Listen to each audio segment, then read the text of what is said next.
Hello and welcome back. Eddie Radosevich, George Stoia here from the SoonerScoop.com studios. Welcome back to the SoonerScoop.com YouTube page. Josh McCuistion back in Houston Scoop HQ. And we're starting the week off with a Gameday Rewind. Obviously, things did not go well at the Cotton Bowl on Saturday. For the second time in 3 seasons, Oklahoma does not score a touchdown against Texas in a 34-3 loss. And gentlemen, happy Monday. Made it through, certainly not a victory Monday around these parts. Made it through Sunday. It didn't get any better, I don't think, from the instant reaction and the Eskridge Lexus postgame podcast to this morning here on Monday as Oklahoma tries to pick up the pieces. And you got to do it quickly because South Carolina's coming to town at an 11:45 kickoff on Saturday morning.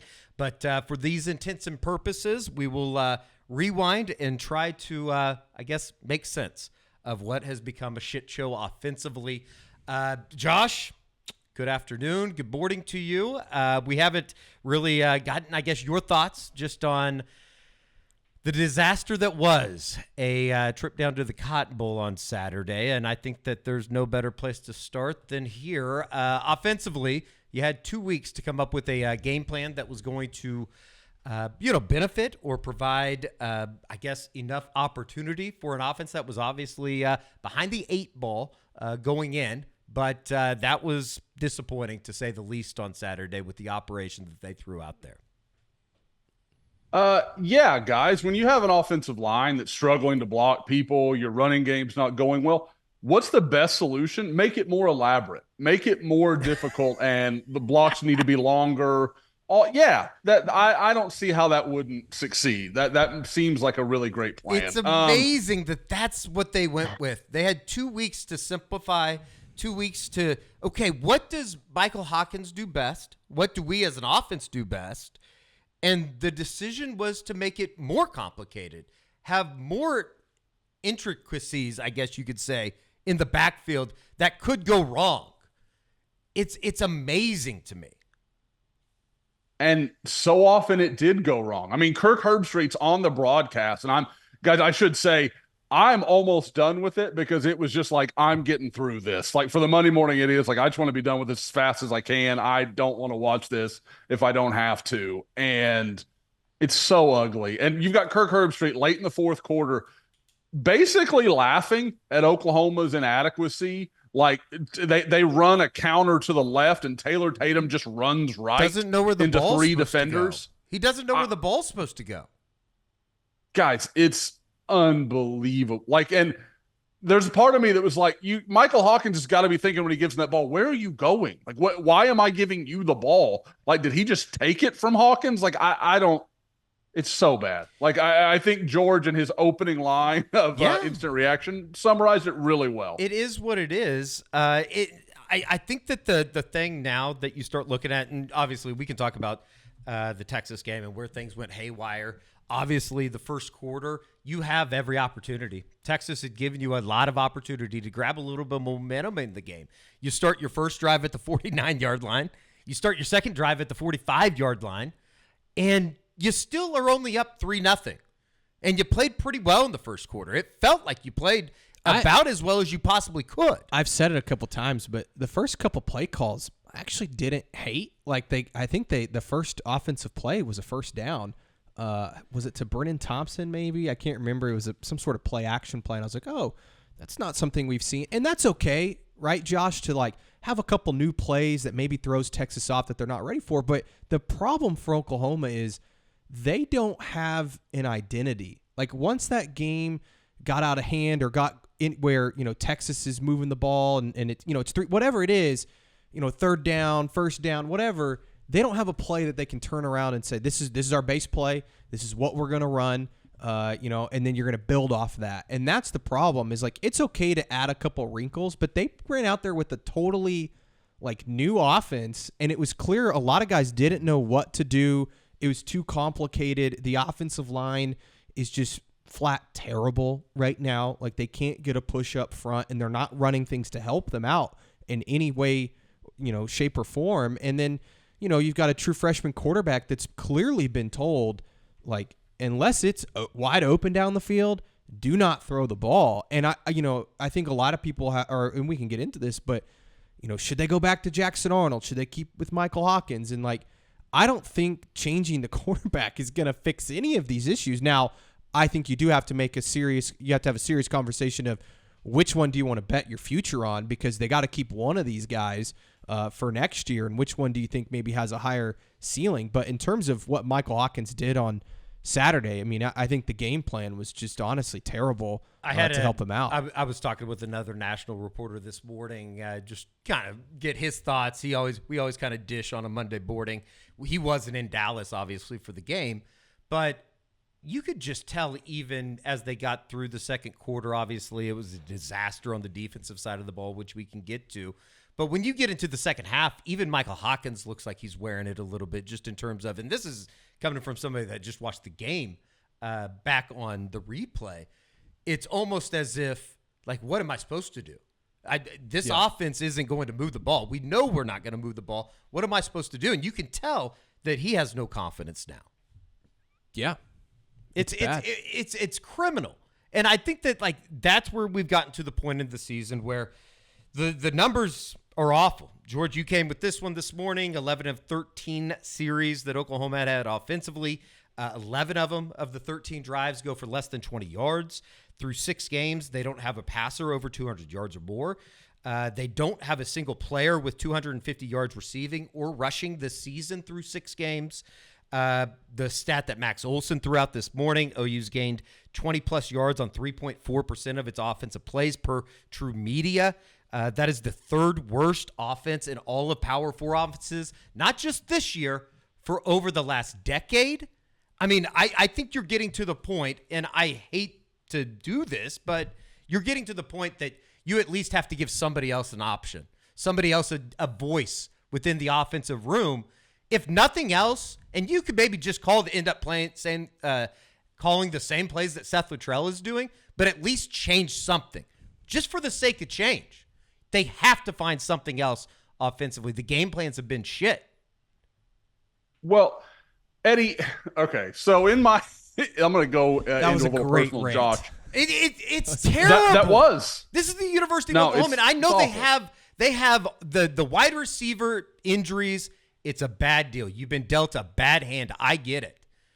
But when you start looking at, this is one of the worst offenses engineered and put on a field since 1998. It's crazy. What are we doing? Guys, I almost started smoking cigarettes in the radio booth today, in the studio. I literally asked if I can. And I quit. I don't even smoke anymore.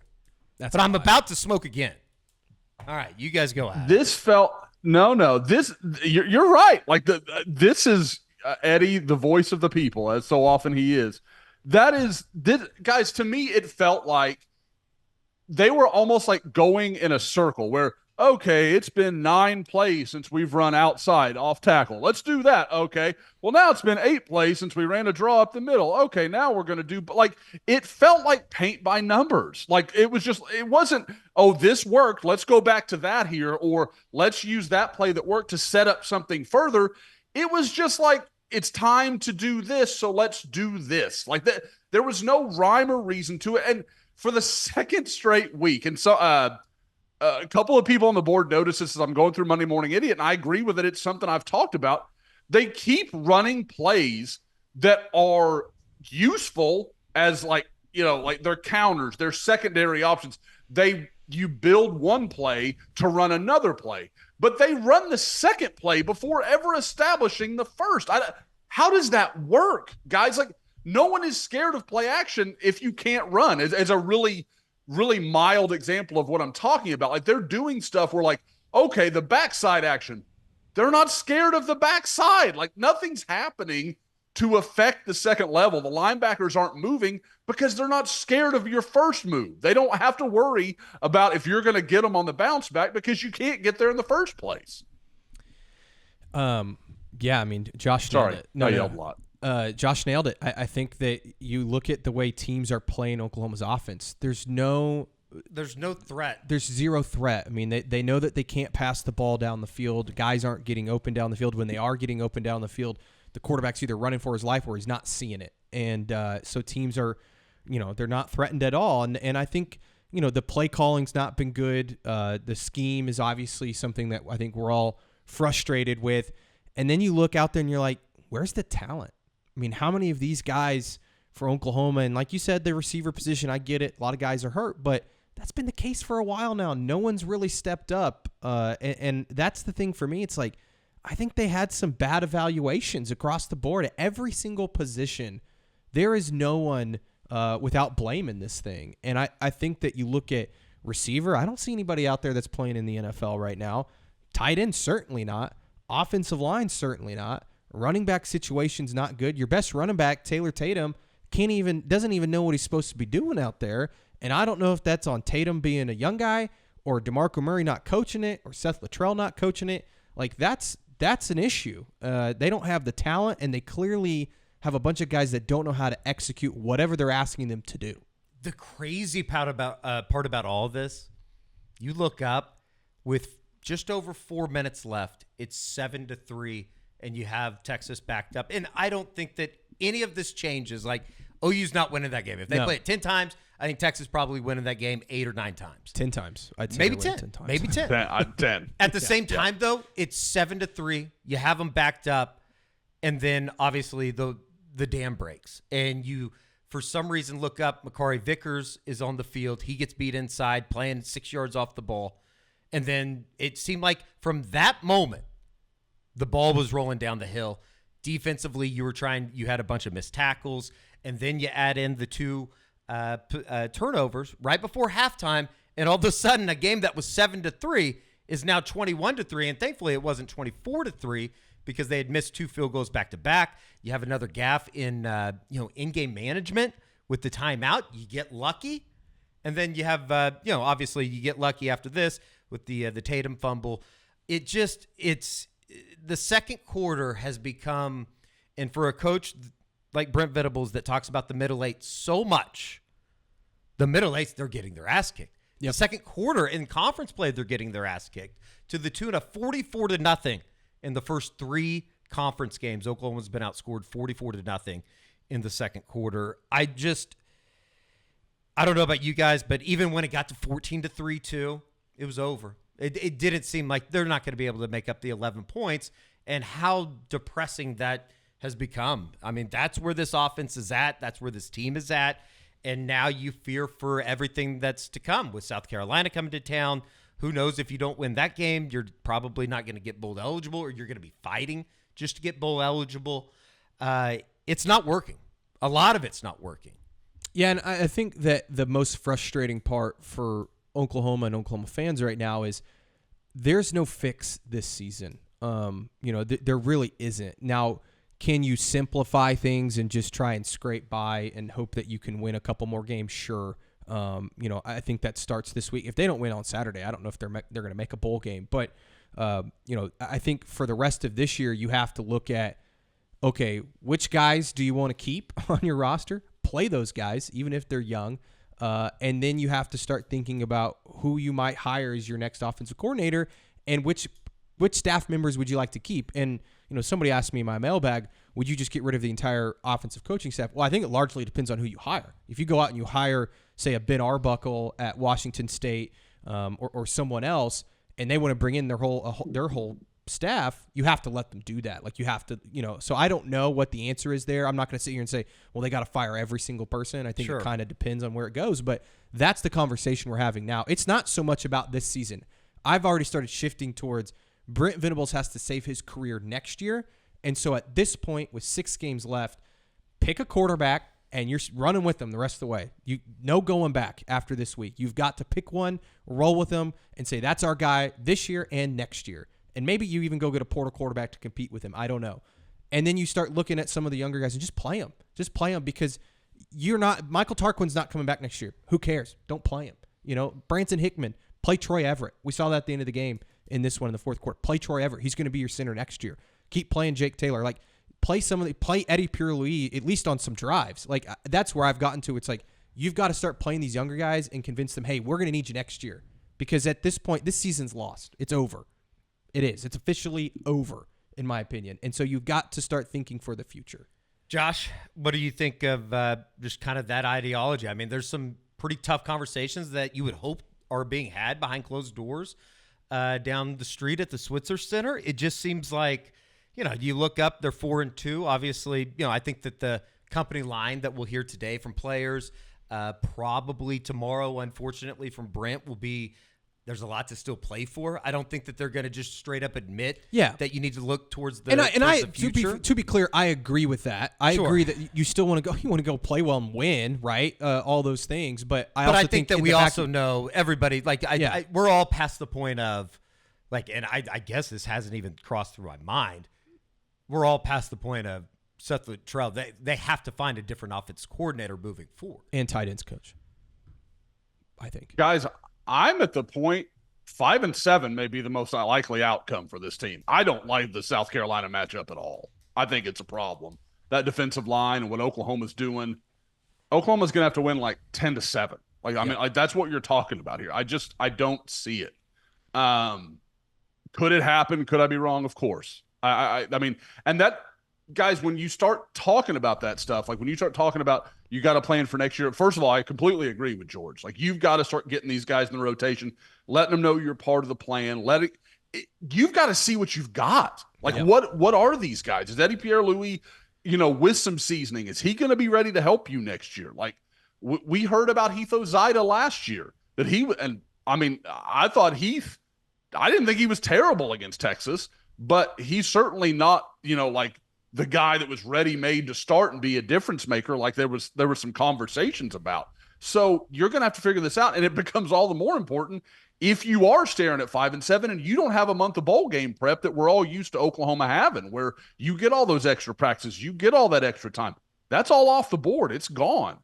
And again, with you end your season like that, even if, whatever the staff looks like, you're going to lose some bodies when a place like Oklahoma has a year like that, you're going to lose some people to the portal that you might not have otherwise. So there's a lot to consider, and you need to know what you've got to have back and what you don't. And again, to me, 6-6 is probably, I won't say best case scenario, but I feel like that's a little optimistic at this point, just because of what's left on this schedule. I mean, Oklahoma's got to go get at least one win, and this is the only opponent they have remaining other than Maine that isn't in the top 25, guys. And there's, what was it? Caden McFarland put out the stat earlier today where they're 1-8 against the top 25 under Brent Venables. Like, that's ouch. Like, that's not going to get it done. Josh, let me ask you this. Would you, because we mentioned it a little bit earlier, would you just go ahead and fire Luttrell and Joe John or just one of the two mid-season like this? Because it's tough for me, because I think that it's going to inevitably probably happen. But I'm also like, and we'll get into some of this in the recruiting report, you want to keep the recruiting class together. You want to try and keep some guys here.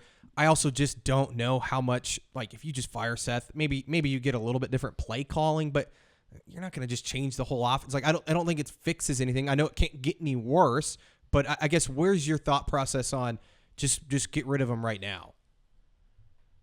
I'm kind of with Eddie, and that I think you might want to give play, like if you want to keep Seth, but we're going to give play calling to Joe John Finley for the South Carolina, like whatever it may be, like whatever alteration you want to make. And I understand why people want him fired. Like, I get it. I do. At the same time, if you fire him, you've got to have somebody to replace him. Who replaces him? Is it the Johns guy that's part of Seth Luttrell's coaching tree? Like, what is he going to bring that's going to change everything for Oklahoma? Like, that's my issue. And guys, this is what we talk about. When you are so insulary and you're hiring the same people with the same ideas and the same mindset, that's great when it's working. It's a real problem when it's not. This is what we've seen. Clemson's just now starting to crawl out of this after 2 or 3 years of the same groupthink and the same people coming from the same system, all telling you the same thing.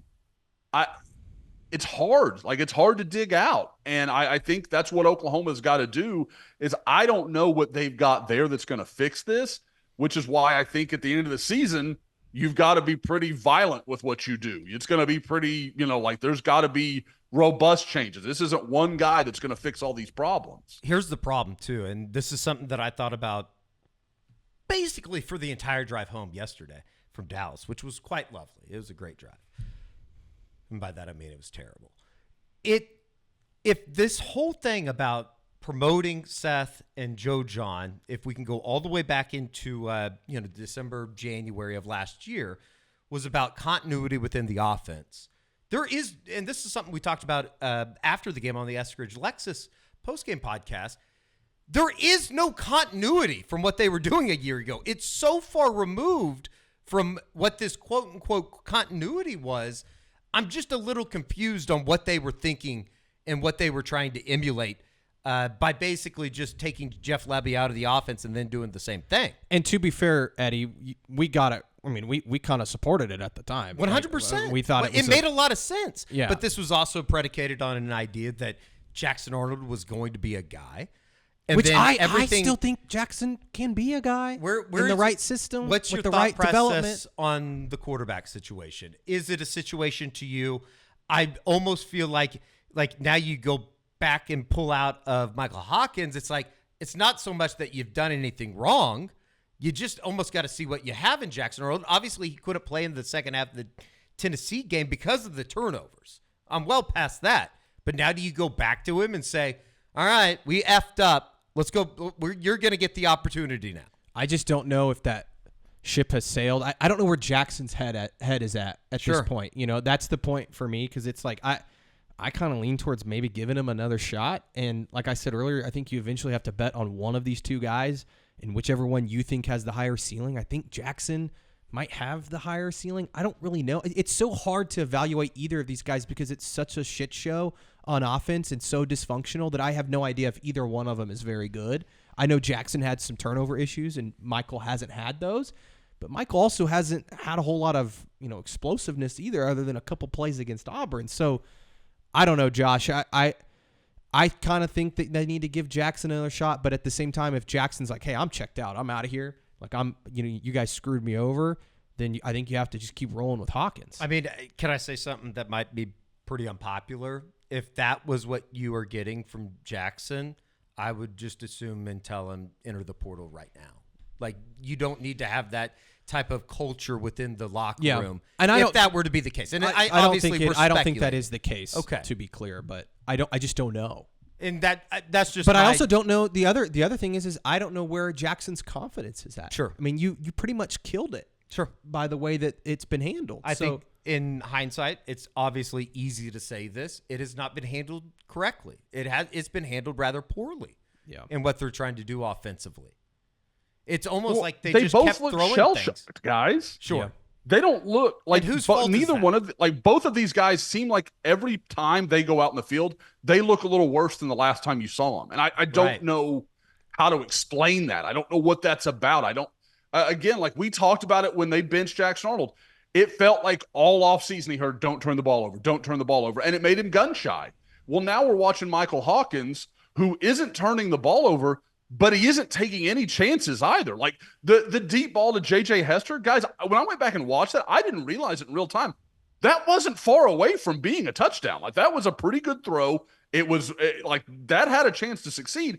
And I talked earlier about, like a paint by numbers, like, oh, okay, it's time to run this play. The one play they never went back to, a deep ball. Like that's just apparently not part of this offense. It's not permitted.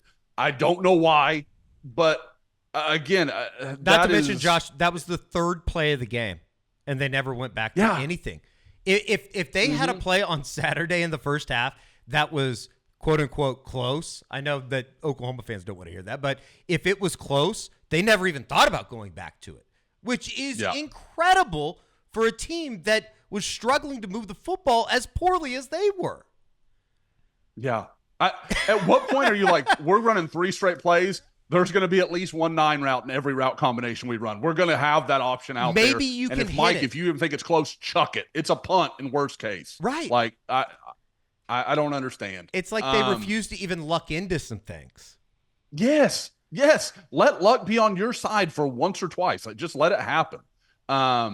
But, guys, the thing I was just looking at, because I was looking at yards per attempt, and I think that's something that's really interesting. Neither quarterback has gotten over 7 yards per attempt this year. Like that is biblically so bad. Like for those that don't follow those kind of stats, like that's just horrific. What does shock me, Jackson Arnold averaged more yards per carry than Michael Hawkins. And I think a large part of that was Texas had so little respect for Oklahoma's passing game. They weren't just spying with one player, they were spying with two. And they knew they could get away with it because OU was having, OU's blocking with 5 and can't block 3. Like, I mean, again, this is not about Michael Hawkins, it's not about Jackson Arnold, it's not about the receiver, it's not just about the offensive line. The whole thing is awful. I mean, you talk about, you mentioned the EPA stat that was thrown out there this morning by Jake Trotter. This is the schools that Oklahoma is involved with at the bottom of college football right now. Wyoming, Kent State, Florida State, New Mexico State, Houston, Akron, UTEP, Temple, and Kennesaw State. Those are the schools that Oklahoma's being mentioned with right now. Yeah, you don't want to be in any conversation with Temple and Florida State right now. But Josh, who would you go? Because there's a lot of negativity here, rightfully so. But there is a little bit of excitement of, I wonder who they could hire as the offensive coordinator. I don't know, for me at least, I feel like that's going to be kind of a interesting thing to cover in these next few months. Josh, any names that you're like, that's who I would circle? Well, I think the easy one, and I know it's one that a lot of OU fans end up coming back to, is Brennan Marion at UNLV. He's got a lot of connections to the area. Like, he's obviously at UNLV. He's a guy you could go and get. He runs a fun, interesting offense. Because to me, that's so much of that. That's why, George, that's why you and I talked about Andy Kotelnicki a lot last year. Because all the motion, all the stuff he does that mitigates when your team isn't the most talented. We watched him do it at Kansas to Oklahoma when he didn't have the best talent on the field, but he got you off balance. He made you do things you didn't want to do, and then he would find a matchup he liked, and he'd go at it.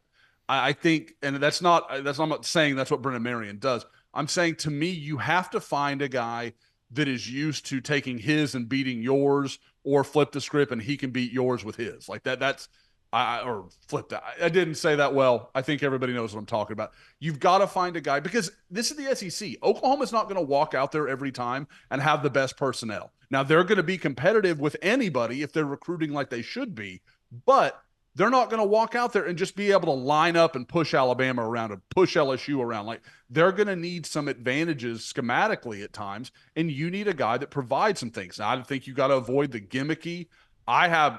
There's a sense in me that the Art Briles offense is becoming so commonplace, it's not the danger it once was. Like, I think defenses are kind of figuring out how to deal with it, how to defend it. We're watching Josh Heupel struggle at Tennessee. Ole Miss don't get me wrong, Ole Miss has put up some great numbers against garbage opponents, but when they've had to face defenses that actually have a pulse, it's been much more manageable. So I would steer away from that kind of ideal, and I don't think that's going to be a big problem. I don't think anybody wants to see more of it after the last 3 years and kind of the ups and downs.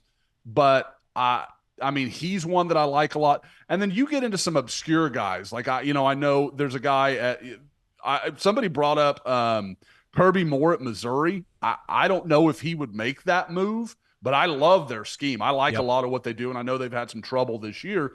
But again, Oklahoma can bring in different talent. We just watched Missouri lose Blake Baker, their DC, to LSU.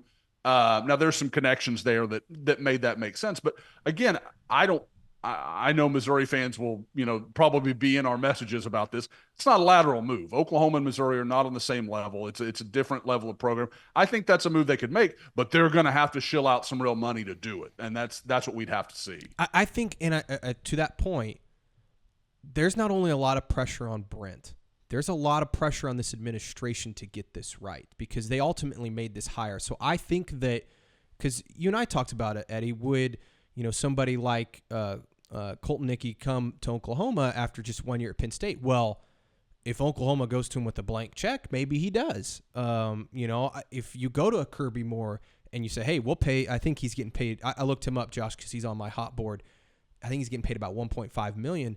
If you go to him and say, hey, we'll give you $2 million to come to Oklahoma, I think that Oklahoma's going to have to be willing to do that, because everybody's ass is going to be on the line next year. Not, obviously Brent Venables, but this administration's going to get the pressure put on them too if this thing doesn't work out. So I like all those names. I think they'd be great. I think you have to go after the big names. I think there's also some smaller names that you could, Lincoln Riley wasn't somebody at the time. More than anything, I think it has to be a national search. You have to step outside of this comfort level of whomever that you're going to hire, because this is what you've gotten with going with the quote unquote comfortable move. Josh, would you keep any of the assistant coaches? And again, like I said earlier, it probably largely depends on who you hire. Like if you go hire and you hire a Colton Nicky, like he might want to bring some of his guys.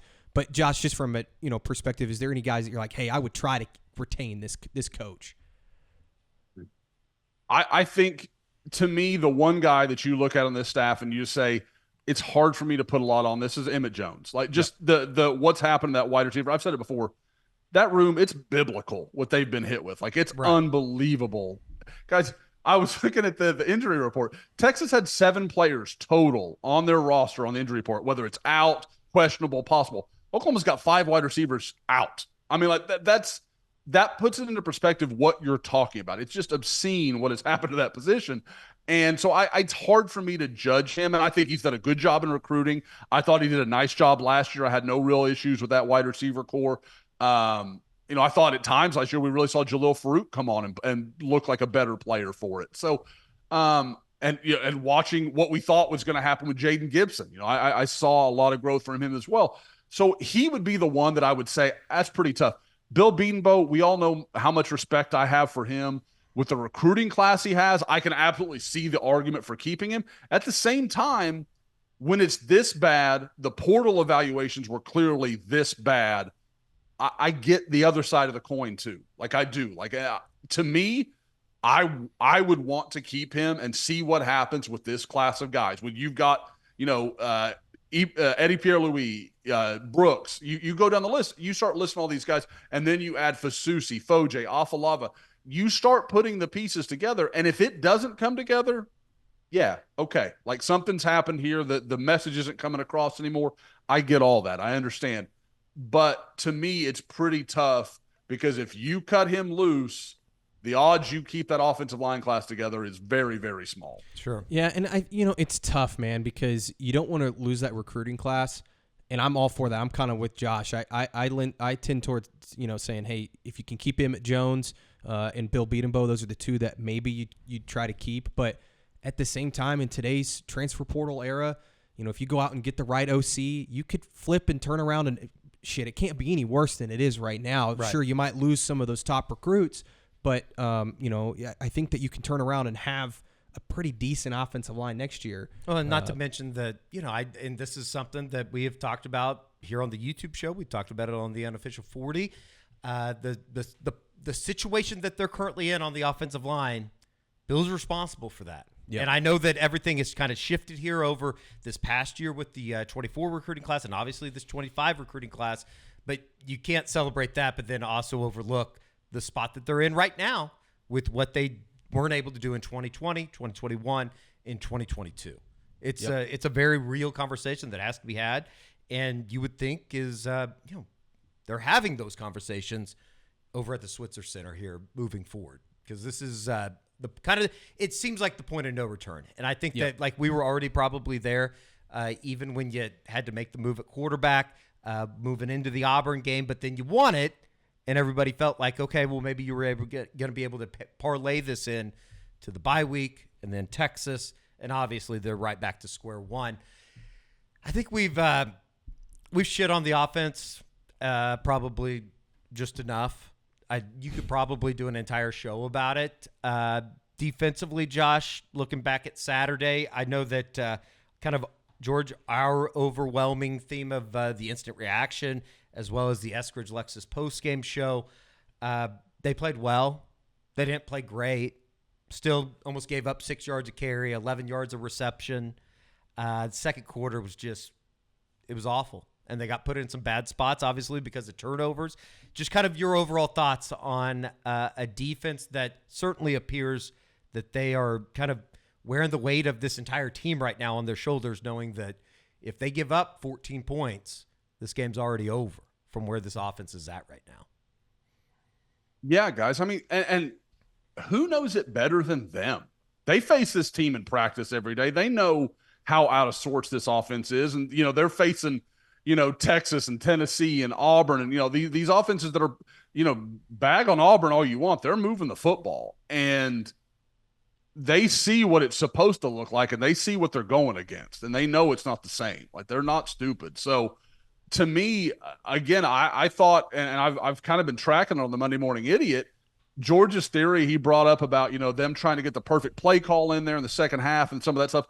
It kind of rings true because in the first half, I'm not looking at problems that they were having. I think I got to the 26th, 27th play, and maybe two plays were kind of close as far as like when the call comes in, when they're ready to line, when they're lined up, but nothing out like it's football, like stuff like that's going to happen. It didn't feel out of place. And then the second half, I can't tell how much of it is the top became chaotic. And so everything that, filtered down, like I don't know what that was, but all of a sudden it looked like everybody's discombobulated and moving all over the place. And of course you've got, the late change in the second quarter when Robert Spears-Jennings comes in off the sideline and, just misses the tackle. Again, it seems so cruel to judge that defense because I think everybody's will would have broken. Like just knowing in the you give up a short field, you give up one real drive, you give up a short field touchdown that you didn't really have much to do with, and game's over. And you know it. Like the game's over. And I can't imagine how you keep your head up. And I thought they fought for the second half. Like they could have really laid down and they didn't do it. Yeah. I think that you also saw a team that with all the missed tackles, uncharacteristic missed tackles on Saturday, I know that it's been said, many times here over the last 48 hours since the end of the game on Saturday. It's just you had a bunch of guys trying to do a little too much. Yep. Trying to make the big play when all you needed to do was get a guy down. Yeah. And I think the defense is still pretty good. Yeah. Texas is really good offensively. I mean, shit, Texas, I'm not exaggerating. Texas could win the national title. Yeah. Legitimately, they are. Which I think is like good. the bigger takeaway out of like the entire game on Saturday, is as big of an ass beating as it was. And we talked about it on the instant reaction, but the gap between Texas and what they've built and Oklahoma and what they're trying to build right now is very wide. The gap is, but we don't compare about the two. We don't do that. Yeah, I mean, that's whatever. Not. I will say it's one of those things. The gap is very wide, but Texas closed it pretty quick on Oklahoma because it was once the other way around, and that's the one thing that maybe you can get some hope. I don't want to be Mr. Sunshine Pumper here, but you look across not today, but you look across college football, and I say Texas could win the national title. Shit, Oregon could win the national title. I still think Ohio State's really good. I know Alabama's been struggling, but I know they've got the talent. Gap between Georgia, those schools and what huge. Oklahoma's doing now. But I also look at it and I say, well, if Oklahoma can go make a home run hire at offensive coordinator and go get some guys in the portal, I'm not saying they're going to go win the national title, but they could sure as hell win a lot more football games, especially if the defense continues to play the way they are. Well, you also wouldn't be, going into a game on Saturday just hoping and praying that you can get enough offense that all of a sudden you can be bowl eligible by the end of the season. This thing doesn't need to be. That's the thing, is like no one's asking this offense to be what it was in 2018. You're asking a step below bad. You're asking for it to be what it was in hell. Give this team the 2014 offense with Trevor Knight and Cody Thomas and Samaje Perine, and you're probably winning a couple more games. Like that's what we're talking about here. It's insane. Oh yeah, those are halcyon days. You'd kill for that. Yeah. Bring back Josh Heupel. Guys, I was talking about this, and the Max Olson stat really runs it home. This isn't like a bad Iowa offense. This is like the worst Iowa offense. It's insane. Like this is as bad as it gets. And there's people on the board still talking about 8-4. And I'm like, guys, this is going to really hurt this last couple months for you. I don't know. You've got to embrace what this is. And again, that's what I'm talking about. And George is right. And I know Eddie, if I get the impression you feel the same, get some of those young guys out there. You're talking about 2025 now. 2024 is not going to be anywhere near what you'd ever hoped it would be. Guys, even us who had a lot of questions, we didn't think it was going to be like this. And you've got to change your perspective. You got to change what you're thinking. And I know that's really tough for coaches, because I'm not saying you punt on anything. I get it. You want to win games. You're going to do all those things. but you have got to start thinking about the future, or it's just this is going to repeat itself. Rough times. There is no doubt about it. Does this remind you guys? I mean, I was alive, but I was a child. All the 1998 stats. I've been wondering. I was 11. I want to ask. Yeah, but does this feel like Josh and Carrie could probably answer this better too? Does this feel like John Blake era? Like, does it feel? I know some people just throw that out there. Does it feel that? I don't know if it's is it that low of a point. On one side of the football, it does. Yeah, but it does it as a program. No, I don't. No. Carrie's saying it's more Gary Gibbs.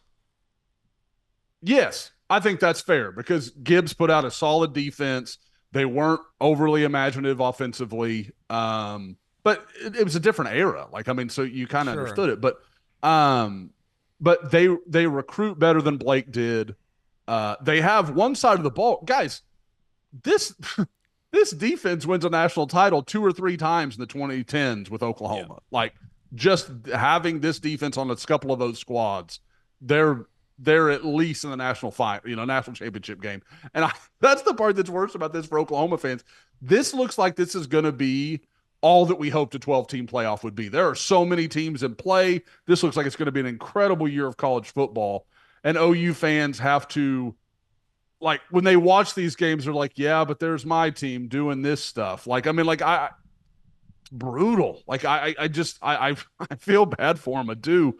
It is. I can't remember an offense, Josh, and we talked about this again on Saturday. It's just if they get behind the chains at any point in the series, it's over. They are not going to get over a 1st and 15, a false start. They're not going to get over a hold, a 1st and 20. They can't get 10 yards at a given time in 3 plays, let alone more than 10 yards in 3 plays. Well, and it's just so drastic for a program that in the last 10 years, 3rd and 15 felt like it's a coin flip. They might get this. It's not like you've been Iowa for the last 10 years. You have been pretty much the gold standard in football and offensive production. And now you go from that to this in a year. And kind of like what George was saying, maybe that gives you some hope. You went this far down in a year. Maybe you can get back on your feet just as quickly. I don't know, but I just know it's really I find myself in the Monday Morning Idiot, running out of things to say other than bad ball. That's just bad football, bad mental mistakes, bad blocking, bad effort. You name it's just terrible. Yeah, I've had some dark thoughts the last couple days. Some very dark, things like going through my head. Well, we talk about offensive players and losing that side of the ball.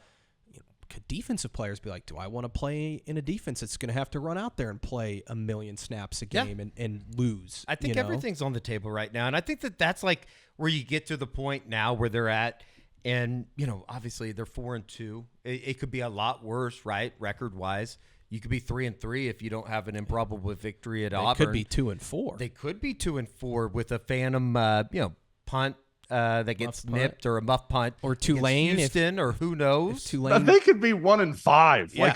That's in the realm of possibility. It's not crazy to say that, and I think that that's where you get to the point of, is there a fracturing of support of Brent Venables just to be able to run this program? I don't know if we're there quite yet. We got to see it. We got to see, and again, I get it. We're so down on this group right now. We got to see what happens in the last 6 games, because if they can somehow squeak by and get to 6-7 wins, and maybe you go win a bowl game against some terrible team or something, which again, probably not going to happen. But we got to see how it plays out. I feel like we've somewhat jumped already to the end of the season, and I get it, and I am on board with that. But I also am like, we got to kind of see what happens the rest of the way, because I do think they're going to have to make a change at play caller. You can have patience, but at the same time, I think that you can only preach patience for so long. Well, I'm not saying be patient before you get to December, and all of a sudden you're having to hit the shit button, because I think you got to recruit the portal. You got to get coaches in place to recruit from the portal if that's going to be the direction that you go. And God forbid if you're not able to sign some of the guys that you have committed right now. then you really start getting into a situation where you're having to replenish. Well, I'm not saying that you don't have to. I'm not saying have patience. I'm just saying, like, I think that there's still 6 games to be played, and we've jumped to hiring a head coach. Well, I don't think that we're there quite yet. I don't think that conversation, but I think that there are people that are having that conversation within the fan base, and rightfully so. You've been embarrassed by Texas for the second time in 3 years, right? Yeah. They didn't score a touchdown for the second time in 3 years at the Cotton bad, Bowl. man. It's bad. If you're going to just judge the head coach at Oklahoma alone on that, then you do have to start having these conversations. And I don't think that we're there quite yet, again. But it is a reality that's facing this program right now. It's going to be a fun week. Yeah, I'm sure this is making all the OU fans like, well, I was feeling kind of crappy, but now all the sun has come back out for me. Guys, I mean, the biggest problem to me, and George is right, like, we can think we know and all those sort of things. Obviously, there's variables that could play. Maybe Oklahoma's offense just magically figures it all out and they go win 7-8 games and everything's, at least sort of fine going into the offseason. The problem is that's almost got to happen because if you look at the schedule, it's not just about, they're playing good teams. They're playing offenses who score points. Yep. And, I mean, like, as good as Oklahoma's defense is, does anyone really think that they're going to stop Jalen? They're going to hold Jalen Milroe to 14 points or LSU in Baton Rouge under 17? That's not going to happen. That's not a realistic expectation. So what are you asking? Like, you're asking that offense to go down there, possibly in a night game in Baton Rouge, and score 20-something points when they could barely muster 3 against Texas? I don't know. Like, I don't know how you reasonably look at this. A place where an incredibly veteran Ole Miss offensive unit really struggled over the weekend in an overtime loss to LSU, who they get walked off on. I don't know. Final play. Yeah, and it's interesting because I don't think OU's very good, but I don't know how good some of these other teams are either. Like Ole Miss, they're better than OU. Well, I know that, Eddie. I'm just saying, like, I don't know how good. I'm not saying OU's going to go beat these teams. I'm just saying that Ole Miss, has now done this in a few weeks now when they've not played great. Sure. Your best hope is Ole Miss quits. Yes. I think that is your best hope. Lane is Kiffin that goes to Florida halfway through the season. Yeah. And Billy Napier almost saved his job last weekend. I think OU fans should be rooting for the Billy Napier firing and the chain reaction that can maybe cause. But that's where this is at. I mean, guys, hoping that everybody else. Yeah, that's what it is. Yeah. Like, it's hoping that they do what Auburn I don't know did. how much OU can do. All right, that's gonna do it for a Game Day Rewind. Certainly didn't come to any conclusions right now. But I guess the one thing that we did. They have to be. I think we came to the conclusion that they need to make a change at offensive right now. No, just at some point. I don't know if doing it right now, I just don't know how much good that does. But I think we all agree that it has to change at some point, whether it be now or at the end of the year. And I would say, like, right now, it has gone so poorly. I think I'm at the point where, if for nothing else, maybe you get a different voice in the room, different ideas, even though those same ideas help formulate the game plan that we saw on Saturday. So, I don't know. I hate to be like that, but it just doesn't make a whole lot of sense how this thing is kind of, just falling apart in the matter of 2 years, and really, truly, the matter of 6 games coming off of last year, where the offense at least could move the football. Right now, they can't do that. Thanks, Lincoln Riley. Yeah, that's another thing for another day that Oklahoma fans probably need to stop doing. I know it's Lincoln Riley's fault in all of this, but at some point, now that you're 3, almost 4 years removed from this thing wouldn't be in any better place. That thing was going. That ship was sinking when he left. So. The offense might be. We'd still be talking about a defense that's terrible, though. Yeah. All right. Well, hope you guys feel better. I know that we don't. I think. We'll have a recruiting report. Josh, you did get out to see Ryan Foje, talk about him, and just kind of talk a little bit more in depth about how they keep this recruiting class together. If there's anything out there in terms of a class that, is still pretty good, falling apart here as Oklahoma kind of look to bounce back from a very, very disappointing performance at the Cotton Bowl. For George and Josh, I'm Eddie. We'll see you right back here on the SoonerScoop.com YouTube channel.